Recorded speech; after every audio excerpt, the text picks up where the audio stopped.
I'm now joined by Asive Dlanjwa, National Spokesperson for the South African Union of Students. A very good afternoon to you, Asive. I want to pick up on the very last point by the said at that ANC Lekgotla there that their top priority now should be stabilizing the fund, and a big part of that will be or has to do with reducing the administrator's term of office. Is that a solution?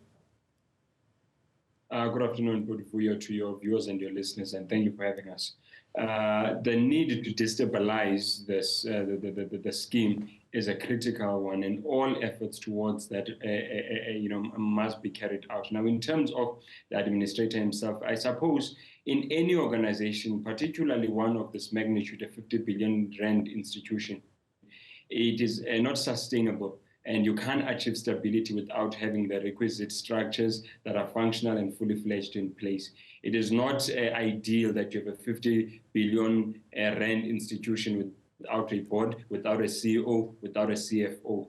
So any attempts and efforts to establish those structures and bring in those capacities and competencies would always contribute to stability. However, what will determine, and the litmus test between whether the decision will ultimately be a good one or not will be based on how it is carried out. If it is carried out cautiously, thoughtfully, and precisely, we should not have a challenge. But in principle, you can't have an institution in the magnitude of Nsfas without the requisite and constitutionally provided for, or rather legislatively provided for structures. It's just unsustainable.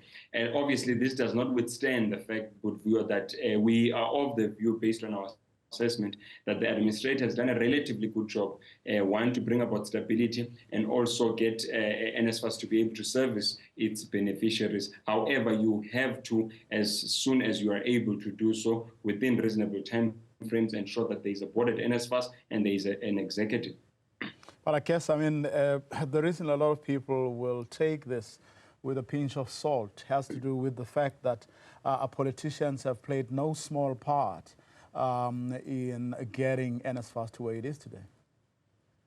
What we must be careful of doing is not to throw away the water with the child, because it is legislatively and constitutionally provided, Budvuyo, that public entities must follow particular guidelines. Those include having proper governance structures, having a board that can get the executive to account. You also, even if it was a private institution, you can't have a 50 billion rand institution without a CEO, without a CFO, without a CIO. It is madness. You have to have those things in place. Now, the pinch of salt I would understand, and that is the extent to which I am saying that the minister has to ensure that they do this in a cautious manner, in a transparent manner, because those reservations from the public does not mean that the entity must perpetually go on without those structures. We need those structures. It is not the structures that have a problem. It is the people that have been appointed into those structures that were problematic, as we saw in the previous administration. And we are saying to the minister, if the minister will not use a friends like this approach and ensure that the process is transparent, we know for a fact that in the entire South Africa, there is the requisite capacity to be ensured that you have a board that is competent and an executive that is competent. It is not for the lack of South Africans that can serve on those boards, but where a situation we can't allow is that a 50 billion rand institution is a one-man show in a democratic South Africa. It is absolutely ludicrous. Of course, that question was relevant because, especially on the back of what the administrator had to say this afternoon, that the problems at Nsfas are not caused by lack of brilliant ideas, he said, but by those with vested interests.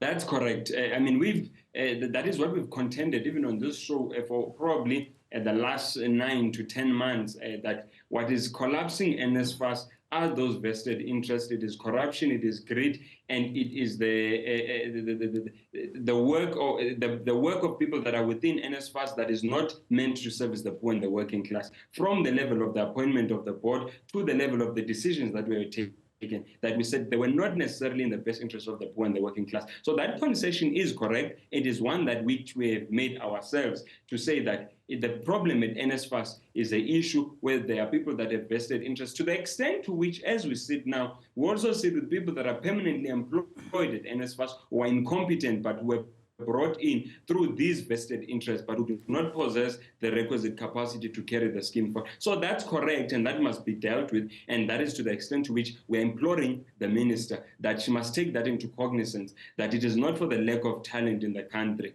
Therefore, she must bring in the most competent people to serve on the positions that must be at Nsfas. And so that one, unfortunately, you can't divorce the two. You can't say because in the past there have been vested interest in corruption and therefore the scheme must collapse. And it has, and for the most part, it has done well to the extent to which over 5 million students have been funded by this very scheme in the country. So it has done well. We just need to ensure that we protect it moving forward. Of course, then the administrator added to the list today the need for modern systems that are reliable and that are secure. And I'm sure, that point cannot be overemphasized. Absolutely, Buyo. That is very important. And within that point, another point that he made, which we think is critical within the model of Nsfas, is the decentralization of Nsfas to ensure that it's more accessible, that it does not have its offices, everyone, its staff at Cape Town, while the majority of its beneficiaries are spread across the country. So he made that concession, which we believe that is something that must be done urgently to ensure that we decentralize. When we decentralize Nsfas, particularly towards the areas that are rural in nature, is that we'll be able to broaden access, particularly for the working class. So that is very, very important for ourselves, looking in terms of modernizing Nsfas.